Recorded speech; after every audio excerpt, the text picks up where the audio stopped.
Vatandaşlarımız için kıyami cenaze namazı kılacağız. Programımıza Kur'an-ı Kerim tilavetiyle başlayacağız. Er-Rahmanu allemel Kur'ane halakal insane allemehul beyan. Fiha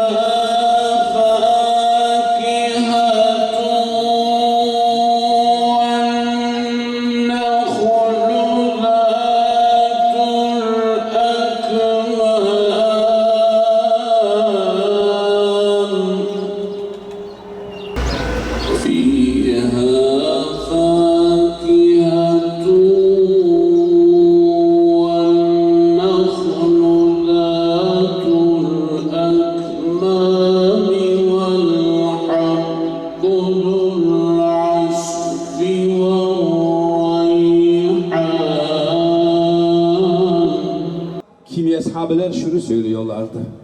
Peygamberimiz aramızda olduğu sürece biz hiç semavi bela ve musibetlerden korkmadık. O olduğu sürece Allah'ın vaadi vardı.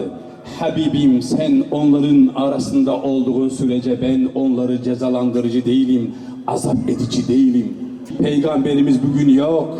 Çok ibadet etmemiz, çok istiğfar etmemiz gerekiyor. Ondan dolayı semavi bela ve arazi bela ve musibetlerden kendimizi koruyup da ve muhafaza etmemiz için sigortamız Allahu Teala Kur'an-ı Kerim'de buyuruyor. Siz eğer istiğfar ederseniz, bana dönüş yaparsanız, imanınız gereği imanın sizlere yüklemiş olduğu ameli en ekmel vecihle yerine getirirseniz Allah size ne diye ceza versin, ne diye sizi azaplandırsın, bela ve musibetleri sizin başınıza göndersin. Müminler olarak, Müslümanlar olarak, ümmet olarak yapılması gerekeni yaptık mı? Bir eshabe misali, Ömer'in misali secdeye kapandık mı? Yapılması gereken infak ve istiğfarda bulunduk mu? İnşallah ibret almışızdır. Rabbim Teala ibret alanlardan eylesin, ders çıkarlardan eylesin inşallah. Bir daha Rabbim Teala bu ümmete inşallah bu zelzeleyi, bela ve musibetleri yaşatmasın. Allahu Ekber.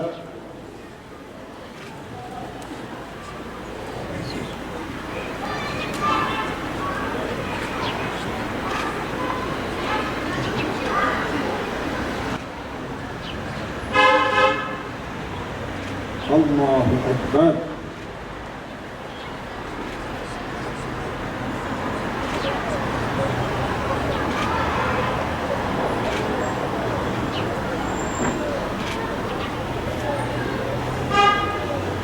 Allahu Ekber.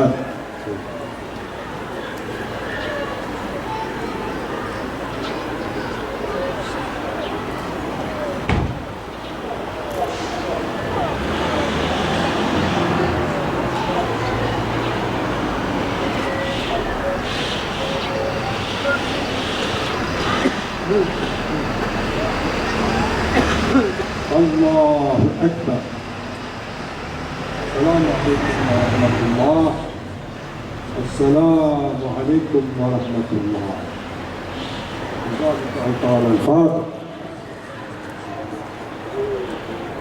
سبحان الله وبحمده عدد خلقه ورضا نفسه وزنة عرشه ومداد كلماته سبحان الله وبحمده سبحان الله العظيم أعوذ بكلمات الله التامات من غضبه وعقابه وشر عبادي ومن همزات الشياطين وأن يحضرون اللهم اهدنا برحمتك فيمن هديت وعافينا فيمن عافيت وتولنا فيمن توليت وبارك لنا فيما أعطيت وقنا ربنا شر ما قضيت Tevvab ismine sığınıyoruz.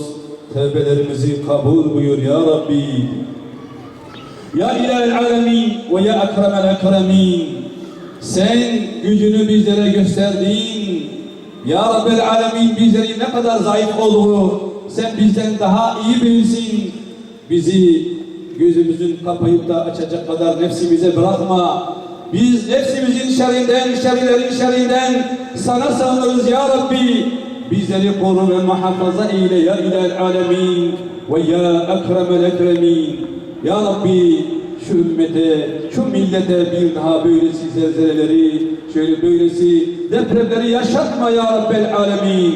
yaşatmış olduğun bu depremi, bu zelzeleyi, bu felaketi, bu küçük kıyameti insanlarımızın hidayetine vesile eyle ya Rabbi. Dar-ı fenadan dar-ı bekaya intikal eden, göçük altında kalıp da rahmet-i rahmana kavuşan kardeşlerimize rahmetinle muamele eyle ya Rabbi.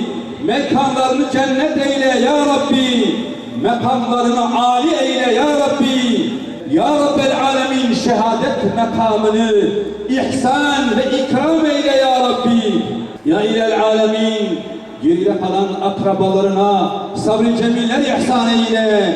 Ya Rabbel alemin evlatlarını beladan, musibetlerden koru ve muhafaza eyle. Geride bırakmış olduğu yetimlerini ve çocuklarını hidayet üzere, güzel bir hayat üzere sen onları taim ve daim eyle ya Rabbi. Acil şifalar ya Rabbel alemin, yaralarını nasip-i müyesser eyle ya Rabbi. Ya ilahel alemin ve ya ekremel ekremin, bu musibetlerden çıkar bekleyen ve bunu istismar eden kişilere de ya Rabbi, fırsatçılara da ya Rabbi fırsat vermeyin ya ilahel alemin. Onların kalbine de merhametini ilka eyle ya Rabbel alemin. Onlara da hidayetini nasip eyle ya Rabbel alemin. Ya ilahel alemin, burada ve aramızda bulunan kardeşlerimizin de akrabalarından şu dar-ı fenadan dar-ı bekaya intikal edenler oldu. Ya Rabbi sen onların ölülerine rahmet eyle. Kardeşlerimize sabrı cemiller ihsan eyle ya Rabbel alemin. Ya Rabbel alemin ve ya ekremel ekremin.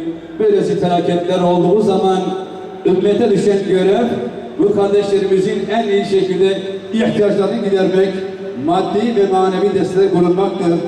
Rabbim Teala hem maddi hem de manevi olarak onlara yardım eden kullarından eylesin bizleri inşallah.